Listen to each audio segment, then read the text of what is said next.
As the story progresses, we start to get more character-oriented moments, and this one is gonna really bring the emotions out of all of us. I think we are finally gonna get the real reason behind why Hakuri resents his family. Granted, we pretty much already know, but it's gonna be better to hear from him. Because think about it. We've always known that he thought his family was evil for the things they did to maintain the Rakuzaichi. But there was one thing that kept replaying in my head. It was what Soya said in regards to that one woman who made Hakuri lose his mind. And we know what Soya did to the woman who changed Hakuri. And to follow that up with Hakuri saying, I just happen to have someone who set me on the right path. Holy shit. I'm not ready for that conversation or the fight that these brothers are gonna have. But let's not forget what this also means to Chihiro. Only thing Hakuri wanted was for his beloved father to say that he was amazing. And that too is something that Chihiro held dear, because if there was ever one thing stable in his life, it was the love from his father that genuinely moved him.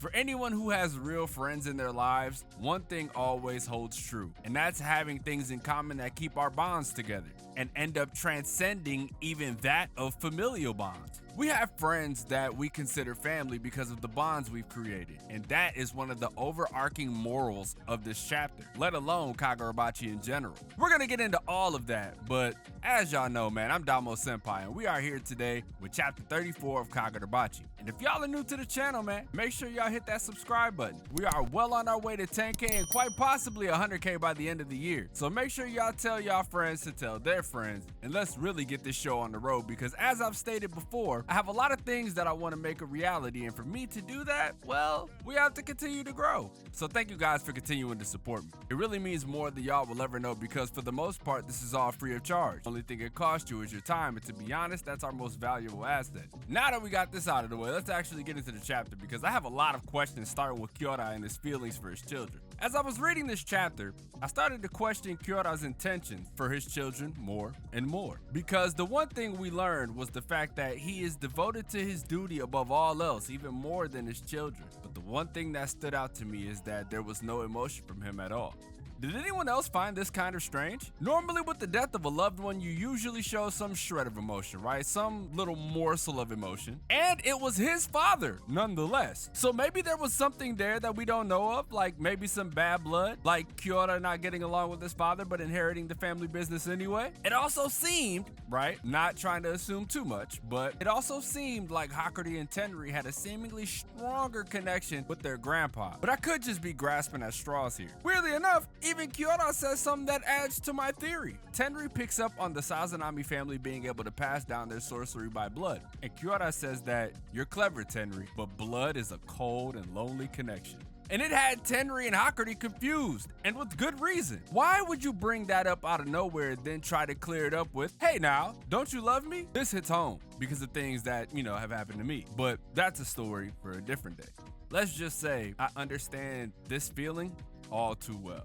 I also think that Kiyoda is gonna die and Hakuri is gonna end up inheriting the storehouse, all for Chihiro to collect and store the blades away in the future there. Make sure you clip that and save it for when it does happen, because I think more than anything, the Sazanami family has strayed away from the founder's original plan. Because we learned that they were originally just supposed to be a family of merchants. But where did this all go wrong? Was it their grandfather? Or was it Kiyoda who decided to do dealings in the black market? There's so much story to be told here, bro. So much we can learn, but I don't want to talk y'all ears off. Next, let's talk about the upcoming fight of Soya and Hakuri, because we all know there's some bad blood here. Hakuri tells Chihiro to get the fuck out of here because this is something that he has to settle on his own.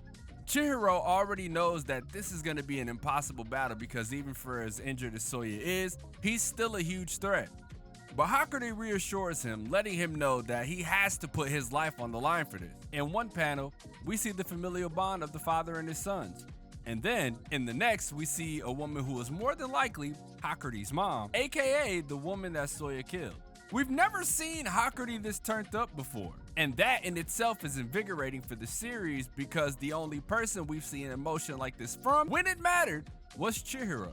That's also what makes this moment so sick, because we don't even need to look at Chihiro to know that he understands this better than anyone.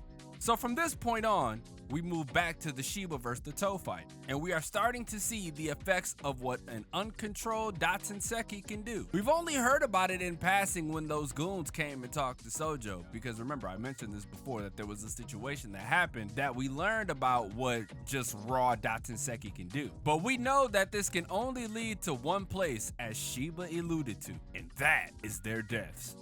And you also see what it's doing to the body, because if you take a look at Tenry's hand, it looks like it's like disintegrating. By the way, doesn't it seem like this is still a testing grounds for what raw DomoSenpai would do for the Hishaku? You know, fusing with bodies, being able to create swords and whatnot, because that's what they've been trying to do this whole time. Sheba alluded to that as well. They already got usage out of Sojo to prove a few hypotheses, and now this? Anyway, the battle ensues. Sheba is holding his own until Tenry starts flying all over the place, and that causes Sheba to have to turn up a little, right? Turn up the ante a little bit, because not only does he have to deal with the juiced up Tenry, he still has to handle the other two members as well. And just when it looks like Sheba is getting pushed to the brink, in comes Chihiro to put a quick water on their fire. The most interesting part of this was what Tenry was able to make happen. His father teleported Blaze to him, and Tenry just let them things fly, bro, controlling them with ease.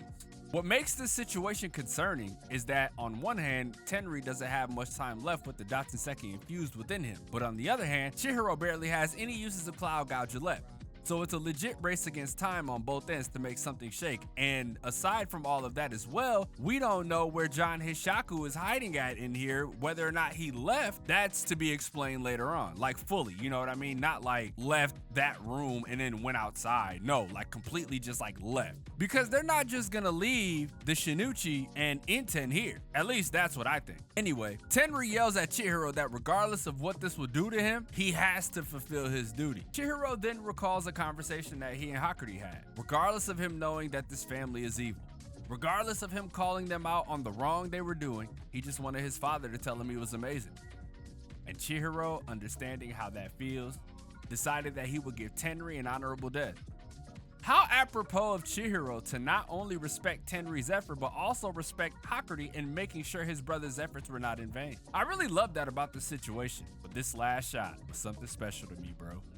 I love climactic moments that have huge payoffs, because this will be Hakuri's revenge on his brother for taking something important away from him. And we get to see how he handles it.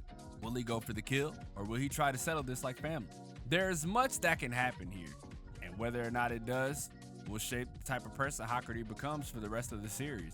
I have a feeling he's not gonna kill him.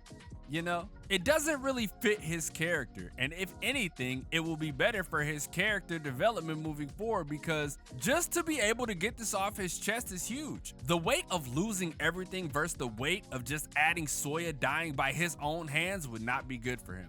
He'd just break at that point. Not sure if I'm going to use this for the thumbnail, but we will see when the time comes. Anyways, that about wraps it up for this chapter. If there was anything that I missed that you would have loved for me to cover, make sure y'all let me know in the comment section below. Leave a like if you enjoyed, subscribe if you're new. Hakuri is really the MVP so far, and I'm loving that, because this is going to make Chihiro shine even brighter in the coming chapters, because Literature 101, build up your supports so your main can shine in the end.